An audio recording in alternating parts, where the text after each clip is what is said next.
So, for our read aloud today, we have decided to go ahead and move forward with Because of Winn-Dixie. This is chapter 4. 1, said the preacher. We were sitting on the couch and Winn-Dixie was sitting between us. Winn-Dixie had already decided that he liked the couch a lot. And just to pause, to catch up, Opal asked her father to tell her 10 things about her mother. And so he's going through the list. So this is number 1. 1, said the preacher again. Winn-Dixie looked at him kind of hard. Your mama was funny. She could make just about anybody laugh. 2, he said. She had red hair and freckles. Just like me, I said. Just like you, the preacher nodded. 3, she liked to plant things. She had a talent for it. But she could stick a tire in the ground, and she could even grow a car. Winn-Dixie started chewing on his paws, and I tapped him on the head to make him stop. 4, said the preacher. She could run fast. If you were racing her, you couldn't even let her get a head start, because she would beat you for sure. I'm that way too, I said. Back home in Watley, I raced Liam Fullerton and beat him, and he said it wasn't fair because boys and girls shouldn't race each other to begin with. I told him he was just a sore loser. The preacher nodded. He was quiet for a minute. I'm ready for number 5, I told him. 5, he said. She couldn't cook.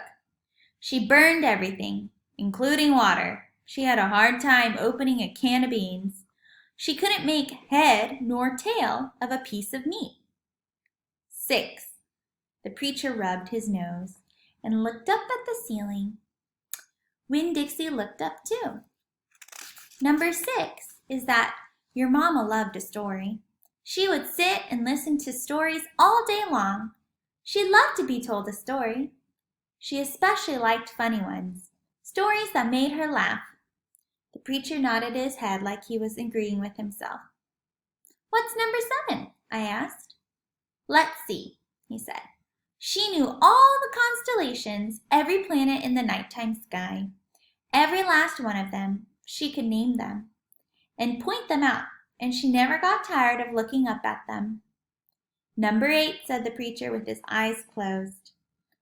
Number 8 was that she hated being a preacher's wife. She said she just couldn't stand having the ladies at church judge what she was wearing and what she was cooking and how she was singing. She said it made her feel like a bug under a microscope. Winn-Dixie laid down on the couch. He put his nose in the preacher's lap and his tail in mine. 10, said the preacher. 9, I told him. 9, said the preacher. She drank. She drank beer and whiskey and wine. Sometimes she couldn't stop drinking, and that made me and your mama fight quite a bit. Number 10, he said with a long sigh. Number 10 is that your mama loved you. She loved you very much. But she left me, I told him. She left us, said the preacher softly. I could see him pulling his old turtle head back into his stupid turtle shell. She packed her bags and left us, and she didn't leave one thing behind. Okay, I said. I got up off the couch. Winn-Dixie hopped off too. Thank you for telling me, I said. I went right back to my room and wrote down all 10 things that the preacher had told me. I wrote them down just the way he said them to me so that I wouldn't forget them. And then I read them out loud to Winn-Dixie until I had them memorized. I wanted to know those 10 things inside and out. That way, if my mama ever came back, I could recognize her and I would be able to grab her and hold on to her tight and not let her get away from me again. Chapter 5. Winn-Dixie couldn't stand to be left alone. We found out real quick. If me and the preacher went off and left him by himself in a trailer, he pulled all the cushions off the couch and all the toilet paper off the roll. So we started tying him up outside with a rope when we left. That didn't work either. Winn-Dixie howled until Samuel, Mrs. Detweller's dog, started howling too. It was exactly the kind of noise that people in an all-adult trailer park do not like to hear. He just doesn't want to be left alone, I told the preacher. That's all. Let's take him with us. I could understand the way Winn-Dixie felt. Getting left behind probably made his heart feel empty. After a while, the preacher gave in, and everywhere we went, we took Winn-Dixie, even to church. The Open Arms Baptist Church of Naomi isn't a regular-looking church. The building used to be a pick-and-quick store, and when you'd walk in front of the door, the first thing you see is the Pick It Quick motto. It's written on the floor in little tiny red tiles that make great big letters that say, pick, pick, pick, quick, quick, quick. The preacher tried painting over those tiles, but the letters won't stay covered up, and so the preacher has just given up and let them be. The other thing about the Open Arms is that Open Arms that is different from other churches is there aren't any pews. People bring their own fold-up chairs and lawn chairs, and so sometimes it looks more like a congregation is watching a parade or sitting at a barbecue instead of being at church. It's kind of a strange church. I thought Winn-Dixie would fit right in. But the first time we brought Winn-Dixie to the Open Arms, the preacher tied him outside the front door. Why did we bring him all the way here just to tie him up? I asked the preacher. Because dogs don't belong in church, Opal, the preacher said. That's why.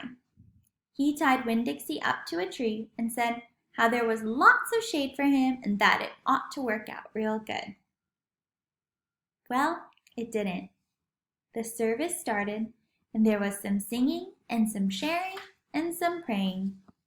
And then the preacher started preaching, and he wasn't but 2 or 3 words into a sermon when there was a terrible howl coming from outside. The preacher tried to ignore it. Today, he said. Ow, said Winn-Dixie. Please, said the preacher. Ow, ow, said Winn-Dixie back. Friend, said the preacher. A rip, wailed Winn-Dixie. Everyone turned in their lawn chairs and fold-up chairs and looked at one another. Opal, said the preacher. Oh, said Winn-Dixie. Yes, sir, I said. Go get that dog, he yelled. Yes, sir, I yelled back. I went outside and untied Winn-Dixie and brought him inside, and he sat down beside me, and I smiled up at the preacher, and the preacher couldn't help it. He smiled back. Winn-Dixie had that effect on him. And so the preacher started in preaching again. Winn-Dixie sat there listening to it, wiggling his ears this way and that, trying to catch all the words. And everything would have been all right, except that a mouse ran across the floor. The Open Arms had mice. They were there from when it was a Pick It Quick, and there were lots of good things to eat in the building. And when the When the Pick It Quick became the Open Arms Baptist Church of Naomi, the mice stayed around to eat all the leftover crumbs from the potluck suppers. The preacher kept on saying he was going to have to do something about them, but he never did. Because the truth is, he couldn't stand the thought of hurting anything, even a mouse. Well, Winn-Dixie saw that mouse, and he was up and after him. One minute, everything was quiet and serious, and the preacher was going on and on and on about the same thing, and the next minute, Winn-Dixie looked like a furry bullet shooting across the building chasing that mouse. He was barking and his feet were skidding all over the polished Pick It Quick floor, and people were clapping and hollering and pointing. They really went wild when Winn-Dixie actually caught the mouse.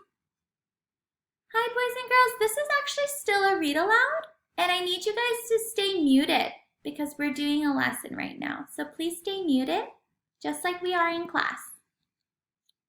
I've never in my life seen a dog catch a mouse, said Mrs. Nordley. She was sitting next to me. He's a special dog, I told her. I imagine so, she said back. Winn-Dixie stood up there in front of the whole church wagging his tail and holding the mouse real careful in its mouth. holding on to him tight but not squishing him. I believe that Mutt has got some retriever in him, said somebody behind me. That's a hunting dog. Winn-Dixie took the mouse over to the preacher and dropped it at his feet. And when the mouse tried to get away, Winn-Dixie put his paw right on the mouse's tail. Then he smiled up at the preacher. He showed him all his teeth. The preacher looked down at the mouse. He looked at Winn-Dixie. He looked at me. He rubbed his nose. It got real quiet in the picket-quick. Let us pray, the preacher finally said, for this mouse. And everybody started laughing and clapping. The preacher picked up the mouse by the tail and walked and threw it out the front door of the picket-quick, and everybody applauded again. Then he came back and we all prayed together. I prayed for my mama. I told God how much she would have enjoyed hearing the story of Winn-Dixie catching that mouse. I would have made her laugh. It would have made her laugh. I asked God if maybe I could be the one to tell her that story someday. And then I talked to God about how I was lonely in Naomi because I didn't know that many kids, only the ones from church. And there weren't that many kids in the open arms, just Dunlap and Stevie Dewberry, two brothers who weren't twins, but they looked like they were. And Amanda Wilkinson, whose face was always pinched up like she was smelling something real bad. And Sweetie Pie Thomas, who was only 5 years old and still mostly a baby. And none of them wanted to be my friend anyway because they probably thought I'd tell on them to the preacher for every little thing they did wrong, and then they would get in trouble with God and their parents. So I told God that I was lonely, even having Winn-Dixie. And finally I prayed for the mouse like the preacher suggested. I prayed that he didn't get hurt when he was flying out the door of the Open Arms Baptist Church of Naomi. I prayed that he landed on a nice, soft patch of grass. And that concludes chapters 4 and 5 of Because of Winn-Dixie.